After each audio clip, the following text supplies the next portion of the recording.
Dragon Prince yuan के इस episode को शुरू करने से पहले भाई लोग मैं आप सभी से ही माफी मांगना चाहूंगा जो ये लास्ट एपिसोड लाने में इतना ज्यादा लेट कर दिया, बट कोई ना, देर है दुरुस्त है। चलिए इसको शुरू करते हैं। इस एपिसोड की शुरुआत में हमें बताया जाता है कि पलक झपकते ही 10-20 साल बीत गए होते हैं और तियानयुआन वर्ल्ड के अंदर 6 ऐसे धुरंधरों का जन्म हो चुका था जिन्होंने क्वाशी गॉड रियलम में एंटर कर लिया था, जो कि और कोई नहीं जाने पहचाने चेहरे होते हैं और वो द एंसेस्ट्रल टाउटी गॉड टुनटुन होता है, दूसरा स्वॉर्ड गॉड ली चुन जुन होता है, तीसरा डिवोरिंग गॉड झाओ मुशेन होता है, चौथा अजुर गॉड चुकुइंग होता है, पांचवा मार्शियल गॉडेस वो याओ और छठी यिंग यांग गॉडेस सु युवई होती है। और जो ऑल माइटी सोर्जिन झायुआन जो होता है वो उसी समय गायब हो गया था और उसकी अभी तक कोई भी खबर नहीं मिली होती है, जिसकी वजह से कुछ जने ये भी कहने लगे थे कि जो ऑल माइटी सोर्जिन झायुआन जो हैं उन्होंने अपनी डिवाइन बोन को हटा दिया है और अपनी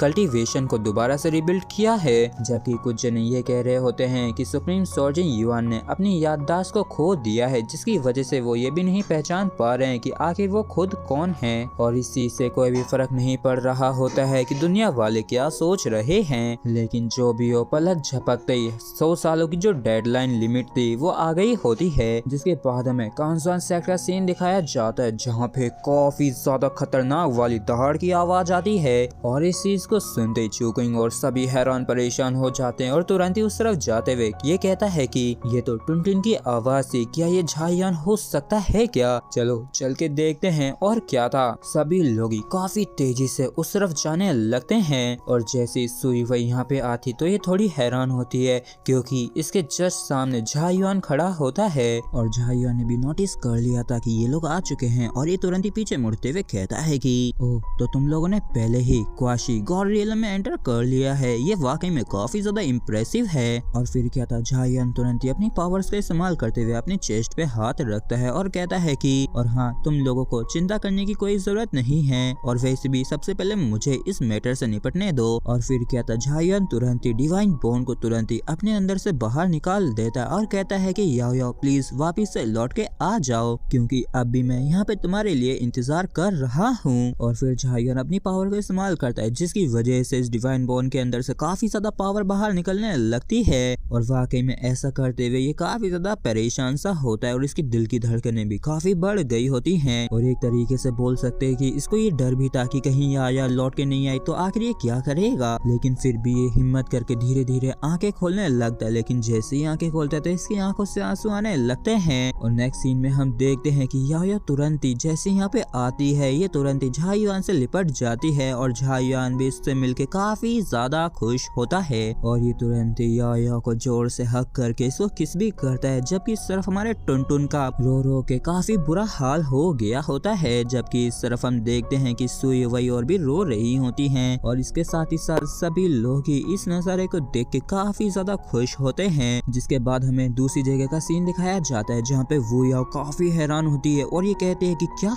बच्चा, आखिर तुम ये क्या बेकार की बकवास कर रही हो? तो इस पर हमारी वू याओ कहती है कि क्या तुम्हें अब भी याद है जब मैंने पिछली बार झायुआन को सैक्रेड ड्रैगन ब्लेसिंग के लास्ट पोर्शन को लौटाया था और उस दौरान हम दोनों ने साथ मिलके उसे बचाया था और उस समय हम तीनों की जो स्पिरिट थी एक साथ मिल गई थी। तो इस पर सुई वही कहती है कि लेकिन वो तो सिर्फ हमारी स्पिरिट्स ही थी। तो इस पर वू याओ बताती है कि ये चेंजेस तभी दिखाई पड़े हैं जब झायुआन फर्स्ट सीक्वेंस का गॉड बन गया है। तो ये जो नाजुक सा लाइफ हो रहा है इसके अंदर 3 अलग अलग स्पिरिट मार्क्स हैं। तो इस पर सुई वही कहती है कि ये तो सच में काफी ज्यादा इनक्रेडिबल है। तो इस पर वू याओ कहती है कि जो भी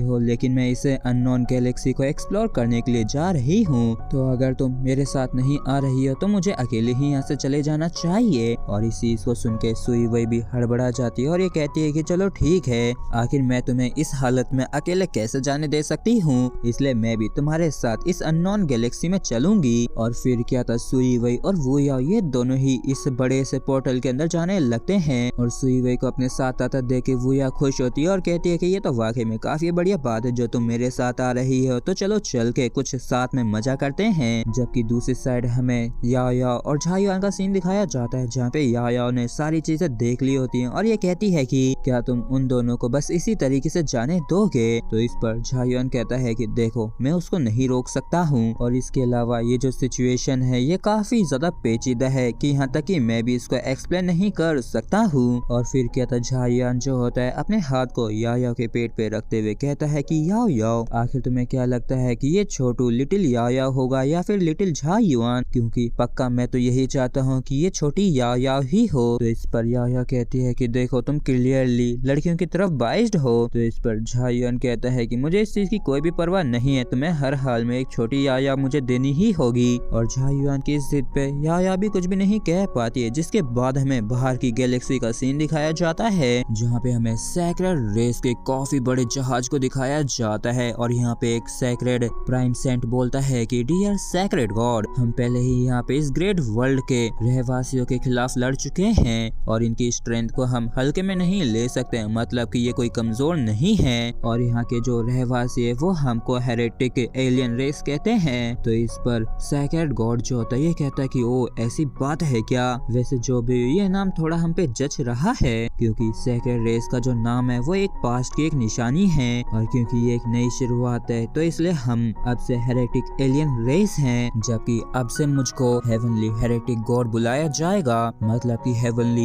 इविल मोनार्च। और इसी के साथ ही भाई लोग हमारी झायुआन की ये जो इतनी लंबी सारी जर्नी थी ये यहीं पे खत्म होती है। और जब भाई लोग मैंने इसके लास्ट एपिसोड को पढ़ा था मैं तो वाकई में काफी ज्यादा इमोशनल हो गया था, क्योंकि भाई लोग मैं पिछले 2-2.5 सालों से इसको पढ़ रहा हूँ, और ना सिर्फ इतना बल्कि मैं एक्सप्लेन भी करे जा रहा हूँ, और इसी की वजह से मैंने अपने चैनल को भी शुरू किया था। तो आप लोग जान ही सकते हैं कि मुझे इस कहानी से कितना ज्यादा अटैचमेंट होगा, और मुझे सच में ये कहानी हमेशा याद रहेगी, और आप लोगों को भी रहेगी। तो जरूर कमेंट करके जरूर बताइएगा कि आप लोगों को कितनी ज्यादा पसंद है ये झायुआन की कहानी। और इसी के साथ ही भाई लोग हम झायुआन की से बढ़िया सी कहानी को अलविदा देते हैं, क्योंकि अब से इसके ऊपर कोई भी वीडियो नहीं आएगी। और आप लोगों का भी बहुत बहुत धन्यवाद जो आप सभी ने ही इस कहानी को इतना ज्यादा सपोर्ट और प्यार दिखाया है। तो चलिए अब किसी और कहानी में मिलते हैं, बाय बाय।